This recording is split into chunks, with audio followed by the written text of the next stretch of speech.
Alrighty, what is up, guys? We are with the daily again. I know we've been doing a lot of work on it, but I've neglected maintenance for quite some time.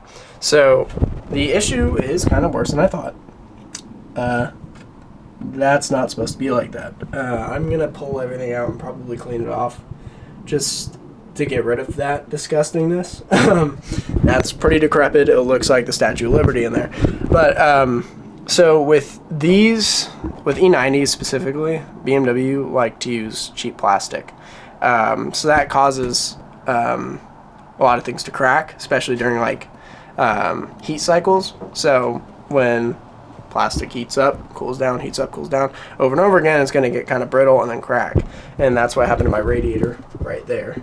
Cracked right there, which is not a good thing. And then it also happened to my expansion tank. So we got 2 new ones of those, which is nice. Oh, lighting.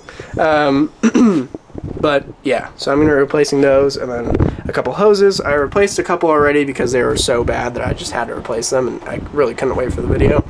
But I'll show you guys which one those were.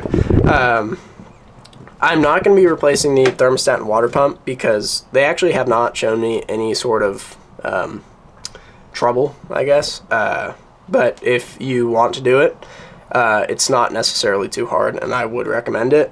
Mine's just, it's not a huge issue for me, so I don't really have to do that, which is kind of nice. But yeah, there's 3 steps you got to do. First, you got to drain the coolant, and for that, you're going to have to, let me get under the car real quick, you got to remove this little skid plate or splash guard, whatever you call it. So yeah, you got to remove that, and then there's another plate underneath it, and then you just have to drain the coolant through like a little plug. I'll show you guys that. And then just replace everything you need to replace, and then you're going to bleed it. The bleeding process for this is a little bit different because it's newer and the water pump is electric. So it's a little process that I got to show you guys. It's a little bit different than my E36 where I just squeeze the hoses while it's running. But yeah, I'm going to get started on all of that right now, and I hope you guys enjoy.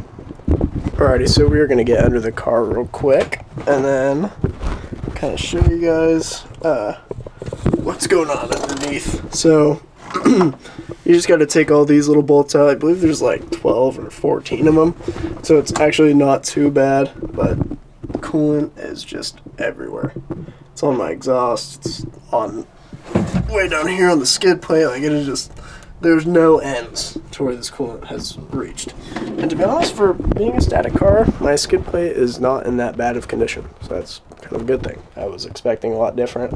So I believe they are 8 millimeters, and then yeah, should just come right off, and then the actual bottom of the radiator will be exposed, which is where we're going to be draining all of the coolant from. So yeah, I'll see you guys in just a second.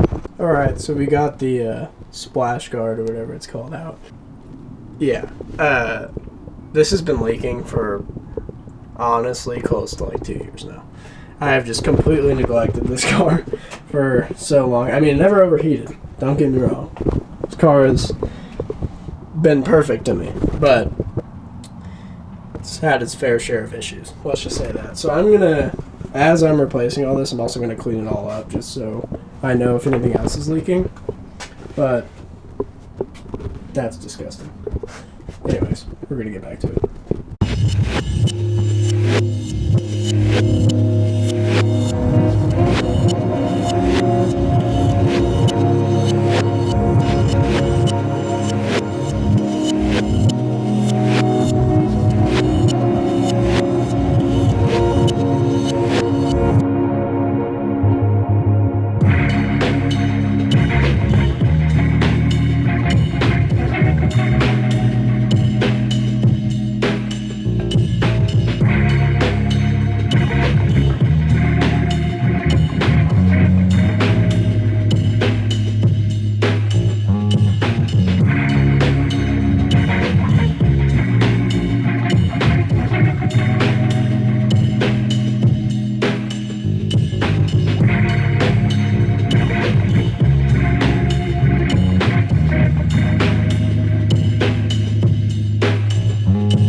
So we just got the radiator out. The passenger side hose was a little annoying.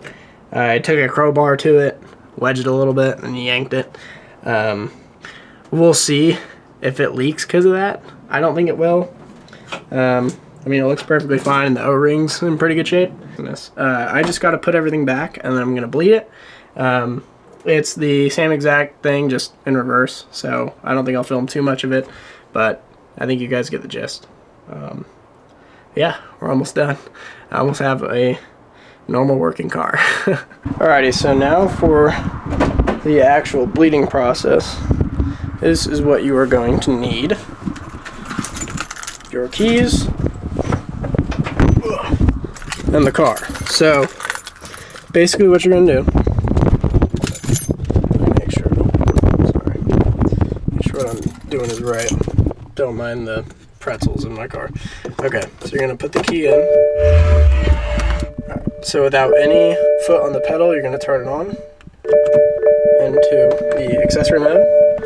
You're going to turn your AC all the way up at the lowest setting. Peep the pretzels. Oh my god, that's annoying. Okay. Well, so you're going to actually have to keep the door open, so it's going to be dinging for a while. And then you're going to put your foot down on the gas for 10 to 15 seconds. Okay. And then that should activate your electric water pump. And then the bleeding process should start. You can kind of hear it. I might need to. Oh. I don't know if you guys can hear that, but that's the air being put out of the system essentially. So you're just going to keep refilling it. Sorry, it's hard to do this with the camera in my hand.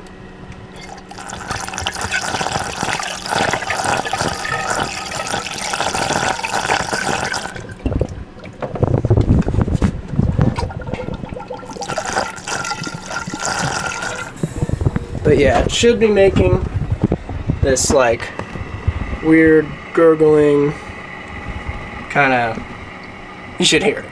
That's kind of all I need to know. But just keep topping it off and keep topping it off, and it should take about 10 to 15 minutes for it to be fully bled. Oh, she's bleeding good actually. But yeah, so just kind of keep going on that process and I'll be done about that 15 minutes. Alright, so finished the bleeding process. Took it on a little drive. No leaks, no nothing. Completely dry in the engine bay, and I am so glad. This is the first time in like 2 years that this car hasn't either had an oil leak or a coolant leak. So this was definitely so worth it. It wasn't even that expensive. I got the radiator for $100. I got the expansion tank for like 30. So glad.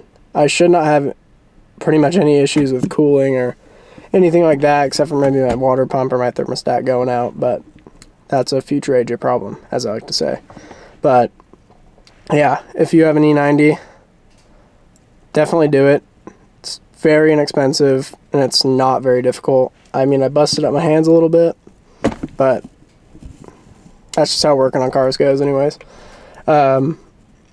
I'm actually happy to drive this car again, and I'm not sitting there rolling down my window, muting the music to see if something's going wrong, you know?